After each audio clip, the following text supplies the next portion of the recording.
subscribe, like, and share. Bismillahirrahmanirrahim. Assalamualaikum warahmatullahi wabarakatuh. Waalaikumsalam warahmatullahi wabarakatuh. Alhamdulillah kita bisa ketemu lagi di channel Entrepreneur College, satu channel yang terus memberikan semangat, memberikan informasi dan memberikan pencerahan tentang bisnis-bisnis kita semua. Sahabatku, saudaraku, hari ini saya anjang sana, ketemu kiai saya, guru saya, senior saya,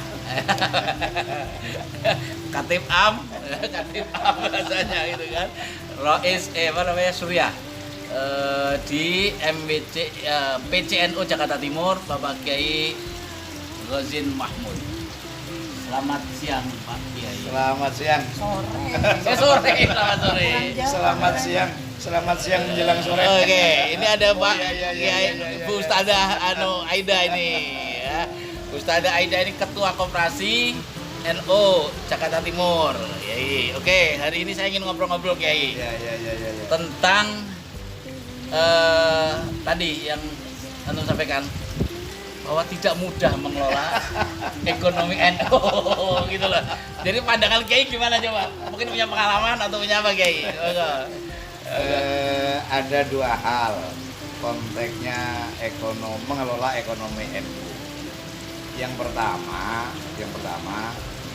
orang-orang NU khususnya di tingkat MBC atau di ranting itu relatif kurang pengalaman di dalam masalah usaha. Karena banyak ustadz ya. Karena banyak ustadz, tapi kalau tahlilan sudah pakarnya itu. Amplop juga paham. Pakar gitu. Tapi untuk usaha belum terlatih. Oke.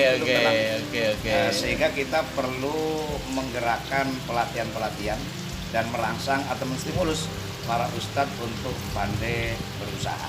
Padahal kalau kita melihat sejarah, Rasul sendiri kan pengusaha, pedagang, jadi kita harus niru ke sana. Pendiri NU juga digerakkan dengan awal Nahdlatul Tujar. Nahdlatul Tujar, dari dagang.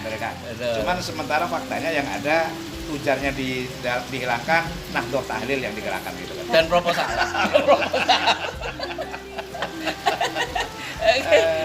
Sehingga ini sangat bagus.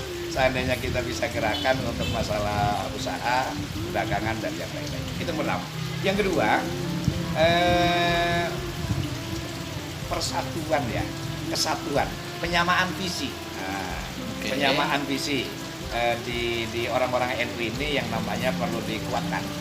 Penyamaan visi dalam bentuk usaha. Karena mohon maaf, Kiai Salim, di NU itu kan banyak raja-raja kecil. Iya.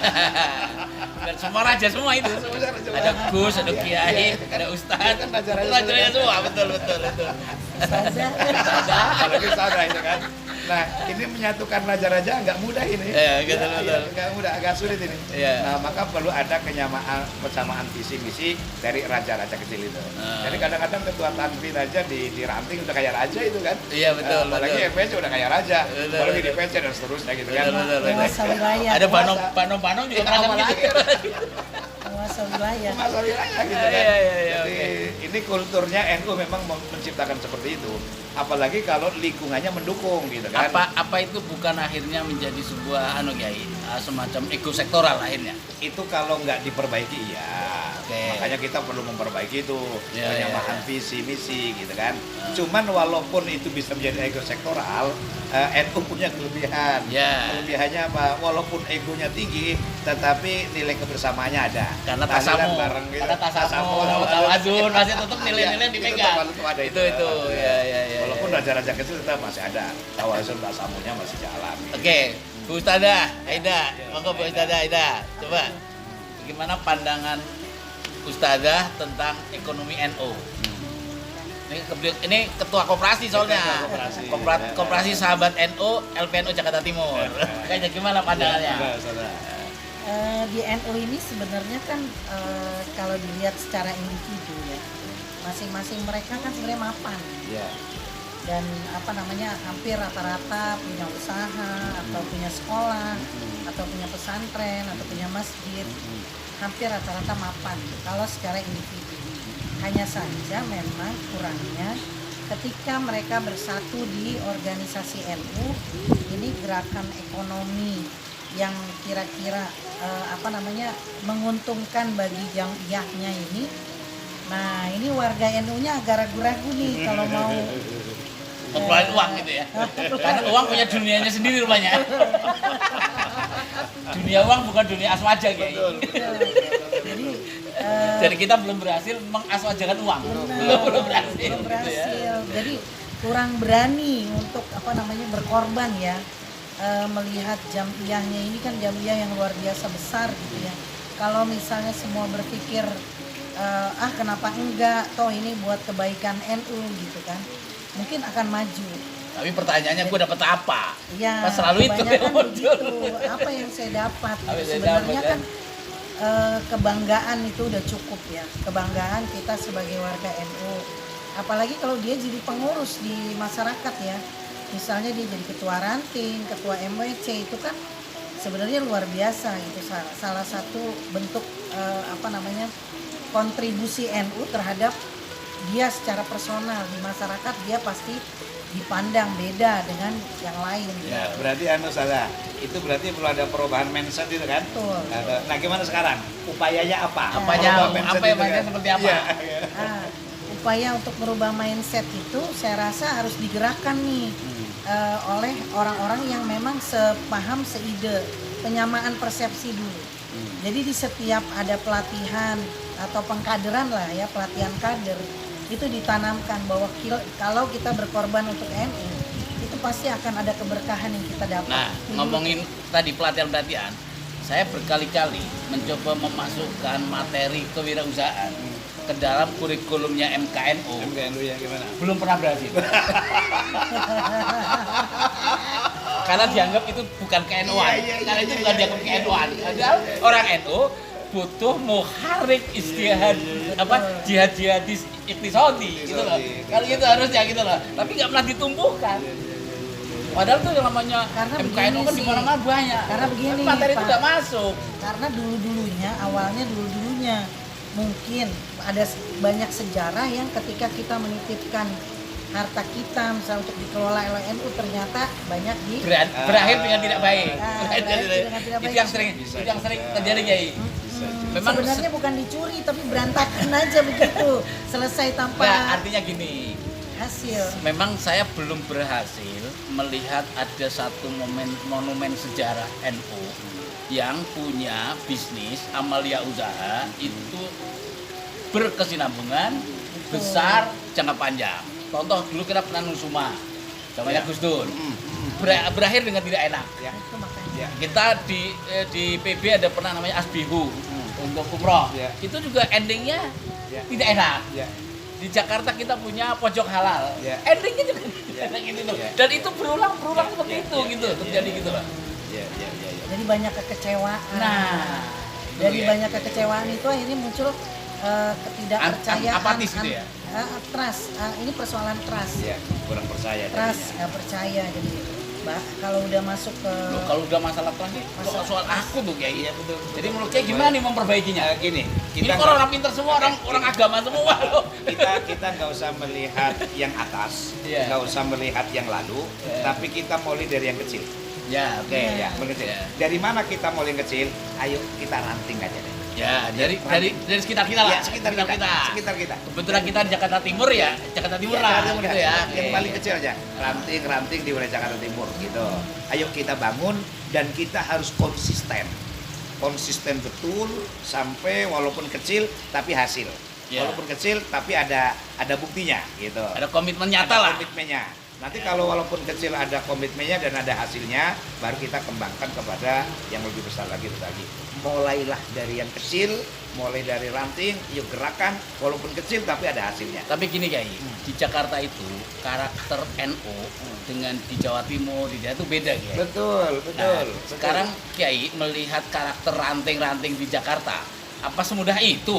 Gini, paling tidak untuk Jakarta Timur deh. Iya. Jakarta Timur ini kan baru pembaharuan ranting, gitu kan? Iya, nah, momen pembaharuan ranting ini kan ada semangat baru. Semangat baru inilah kita jadikan momen.